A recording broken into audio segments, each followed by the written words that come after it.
سلام بچه ها، خیلی خوش اومدین به کانال خودتون. من مبین هستم و امروز اومدیم تا با هم بریم سراغ یک بازی خاص با موضوعی خاص. حقیقتا میخوام قبل از ویدیو ازتون یک سوالی بپرسم. چند تا بازی با محوریت جنگ ویتنام میشناسید؟ بلک آپس 1 بازی قشنگیه، کولدوار هم چند تا میشن داره، درسته؟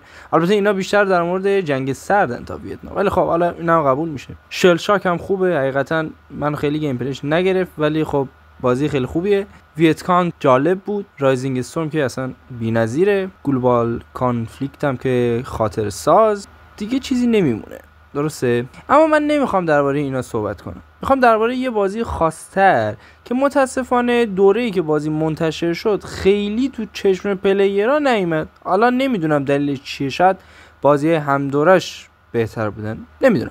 اما جدیداً تو یوتیوب زیاد میبینم ملت ازش ویدیو میرن و اکثر بازخوردها مثلا مثبته. پس ما هم قراره بریم و یک دید کلی از بازی بگیریم. بازی من آف ویلور تو سال 2004 توسط شرکت 2015، اسم شرکت 2015 نه تو سال 2015، برای پی سی و ایکس باکس منتشر میشه. نمره نچندان بد، یعنی مثلا 73 اینا رو به خودش اختصاص میده. توی ایکس باکس 71 متاکریتیک شد و توی پی سی هم 74.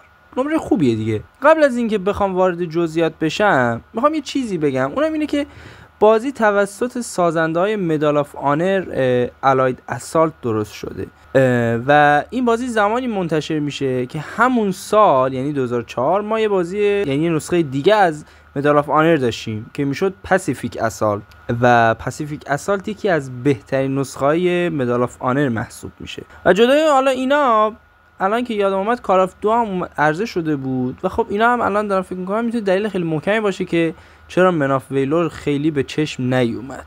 و خب همونطور که تقدیر هر دفعه منو میکشونه به این قسمت که بگم بازی‌های امروزی اکثرا انیان و ما مجبوریم برگردیم به گذشته و بازی قدیمی رو تجربه بکنیم، برای من حقیقتا این خورده جالب. خیلی خوب، خوشحالم رسیدم به اصل مطلب.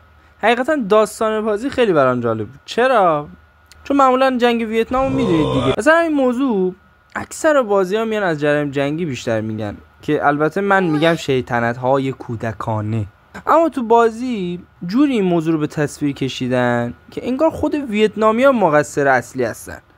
مثلا کدوم احمقی برای دفاع از مملکتش میاد خودش رو به فنا میده؟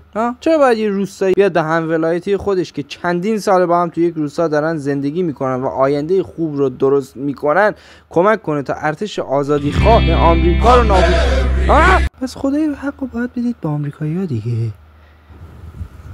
میدید ما تو نقش یک کرکتر سیاه‌پوست هستیم که حقیقتا نویسنده به ما آمریکایی سیاه‌پوست بیشتر اهمیت میده تا ویتنامیا. البته تو بازی ما زیاد میبینیم که سفیدپوستا سیاه‌پوستا تیکه‌های نجات پرستانه میندازن، اما سیاه‌پوستا هم به هیچ جاشون نیست. مثلا میخواد درباره مسائل نژادی صحبت کنه که نه، مثلا میخواد بگه که زمانی که مثلا مشکلات نژادی و نجات پرستانه وجود داشت توی ارتش همچین موضوعی نبود، راحت با هم دیگه شوخی میکردن یا مثلا با هم تیکه مینداختن، ولی در نهایت همه مثل برادر همدیگر رو دوست داشتن و هوای همدیگر داشت. حقیقتا اگر حقوق سیاه‌پوستا رو اینجوری تبلیغ میکردن فکر کنم الان خیلی وضعیت بهتری داشتیم، هم ما هم سیاه‌پوستای عزیز آمریکایی. اما بازم داستان همش سعی داره بگه که آمریکایی‌ها اگر جرمی انجام میدادن که نمیدادن به خاطر خشونت ویتنامیا بود، اشتباه ویتنامیا بود. مثلا تو داستان 2 نفر هستن که از جنگ فیلم برداری میکنن، بعد ما یه میشن داریم که مجبور میشیم به یک روستایی آزادی ببخشیم. بعد از آزادسازی متوجه میشیم ویتنامی ها این 2 نفر رو دزدیدن و ما هم میریم برای نجاتشون. بالاخره سرتون رو درد نیارم، ما این 2 نفر رو با هزار بدبختی نجات میدیم. بعد دوباره برمیگردیم همون روستای قبلی که تازه آزادش کرده بودیم. اونجا فرمانده ما دستور میده که خونه‌های توی روستا رو آتیش بزنیم تا ارتش آمریکا اونجا پایگاه بزنه. سربازا شاکی میشن و میگن اینجا خونه زن و بچه‌های مردم و فلان و اینا. فرماندهم داد میزنه، میگه اینجا زن و بچه‌ای میبینید. انگار نه انگار همین 10 دقیقه پیش خود ما بودیم که همه روستا رو به قول معروف آزاد کردیم. در کل که باز هم روستا رو آتیش میزنن. بعد با یه هلیکوپتر قشنگ به ویتنامیا حقوق آزادی جامعه ترنس‌ها رو نشون میدید و میشه تمام. بعد این میشن وارد کاتسین میشیم. تو کاتسین میبینیم اون 2 نفر از آتش زدن خونه‌ها توسط آمریکایی‌ها فیلم گرفتن و دارن میگن که اینا به خاطر اینکه عقده‌شون رو خالی کنن، مثلا به خاطر دوستیشون که مرده و اینجور چیزا، دارن خونه‌ها رو میسوزونن و اینا خونه‌هایی بود که بچه‌ها توش زندگی میکردن و اینجور چیزا. یه جوری داره به دروغ تبلیغات منفی و ضد جنگ میکنه، به دروغ البته. نمیدونم متوجه منظور من شدین یا نه، اما در کل منظور من این مظلوم نماییه که نویسنده در جانب آمریکا میکنه. جالب اینو بدونید اسنادی هست که آمریکایی‌ها بعد از گرفتن بعد از ترندسازی شهر هوی، یه شهر ویتنامه، چندین افراد گروگان رو زنده میسوزونن. حالا یک سری میگن اونا شهروند عادی بودن، یک سری هم میگن نظامی بودن، که در کل اصلا فرقی نداره، آسیب رسوندن به گروگان جرم محسوب میشه. اما تو این بازی عملا داره میگه اون چیزایی که دارید میشنوید و اون چیزی که دارید میبینید اون چیزی نیست که فکر میکنید. یعنی مثلا ما اگه خونه‌اشون رو سوزوندیم کاملا دلیل منطقی داشتیم دیگه. من نمیدونم زن بچه مردم وقتی با بمب فسفر دارن آب میشن دیگه چه معنی میتونه داشته باشه. حاجی خیلی دیگه دارم گندگوزی میکنم، یوتیوب منو بند نکنه. البته که ویتنامیا بعد از استقلالشون نصفشون فرار کردن، اینو نباید نادیده گرفت. بازی میشن‌های متنوعی داره، مثلا گشت‌زنی، حمله و تسخیر منطقه، حمله با قایق و هلیکوپتر، گذشتن از تونل و اینا، که باعث میشه میشن‌های بازی متنوع بشن. بازی خوب تونسته دیده ها و شنیده های یه سرباز رو خوب به تصویر بکشه. از مکالمه های با دوستاش تا نوشتن نامه برای پدر و مادر، اینا همه طبیعی هست. یعنی شما یه حس نزدیکی میکنین، انگار خودتون رفتین سربازی.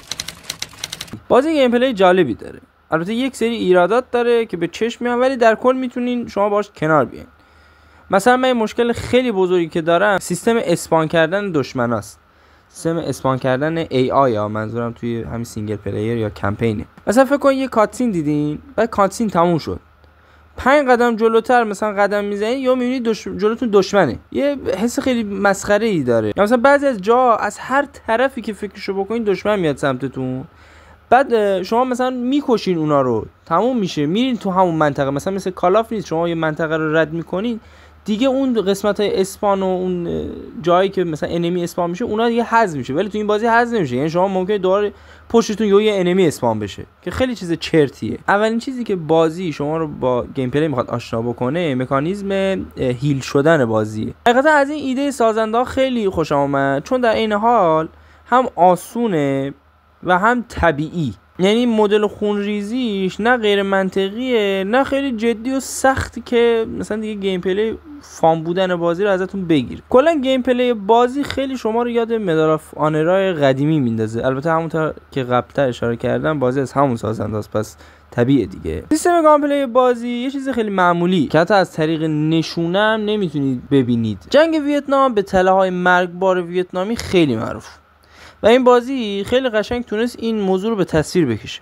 مثلا یه سری جاها شما باید حواستون باشه تا رو تله دشمن پا نذارید و یک سری جای دیگه تو همین شرایط باید با دشمن هم بجنگید که بازی رو واقعا هیجانی و چالش برانگیز میکنه. یه چیزی که خیلی برام جالب بود زمانی بود که میمردیم، هر میشن به صورت متفاوت نامه‌ای به خانواده‌مون ارسال میکردن بابت مرگمون.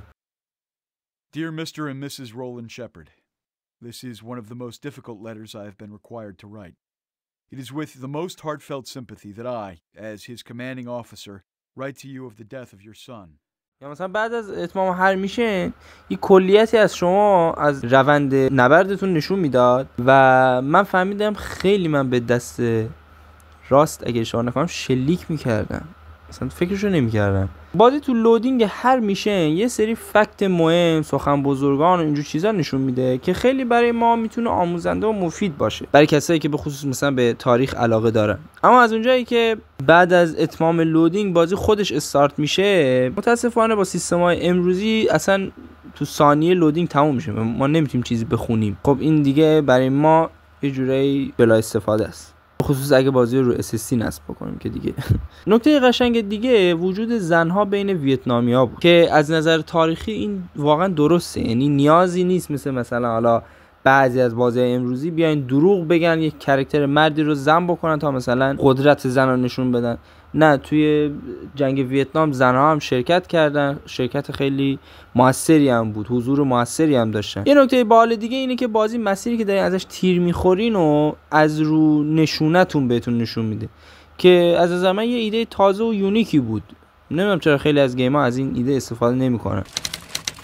موتور گرافیکی بازی آنریل 2 هستش که اون موقع خیلی گرافیک چشمگیری نداشت، مثلا الان که آنریل 5 عملا واقعیته، اون موقع حالا خیلی مثلا موتور گرافیکی قوی نبود. افکت خونش جالب بود، به خصوص اون تیکه گوشتی که اینجوری میریخ رو زمین کشتن دشمنا رو برام جالب میکرد، خوشگل میکرد. افکت انفجار رو نمیدونم مازل فلش و پارتیکل اینجور چیزاش بد نبود، ولی خب مثلا به پای کالاف و اینجور بازی ها واقعا نمیرسید. متاسفانه جدای اینکه بازی رگدال فیزیک نداشت، انیمیشن مردن هم زیاد نداشت. یعنی با توجه به بازی قدیمی این شرکت، مثلا مدال آف آنر قدیمی، شما به هر قسمتی تیراندازی می‌کردید اونا یک ریاکشن نشون میدن، ولی تو این بازی نه، خیلی معمولی راحت فقط یه انیمیشن مردن رو تکرار میکنن.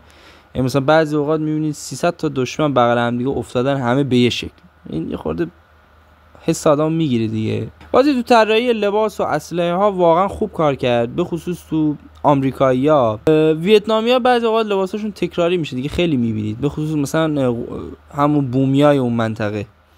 البته من خیلی دیگه داره توقعم میره بالا. چرا رو انگاری از دیفالت کاراکتر آنریل استفاده کرده بودن، چون قیافه های بومیای ویتنامی رو شما میرید نگاه میکنید غربی ترین چهره است، انگار یه ایتالیایی مثلا دارید میکشید. این چی میگم، خیلی مسخره بود. همینطور مپ بازی جالب بود، به خصوص عملیات‌های معروف جنگ ویتنام رو خوب بازسازی کرده بودن. خب کلا چیزی نداره آقا، یه جنگله که شما از تو جنگل دارید میرید دیگه، مثلا چیزی میخواد داشته باشه.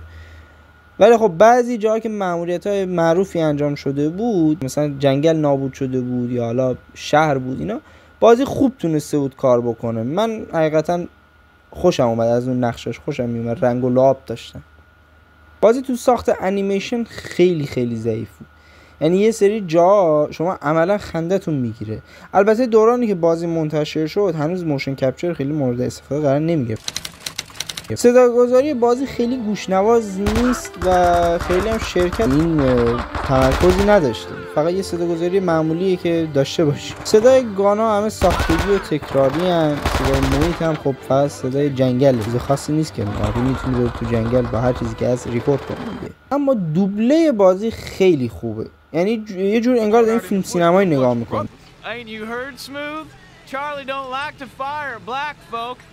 The way I see it, I stay close to you. I go home on a freedom bird and not in a body bag. Man, fuck that noise. Charlie does not. صدا پیشا همه با لهجه‌های درست تونستن به کاراکترها واقعا جون ببخشن که خیلی توی داستان و روند داستان مهمه.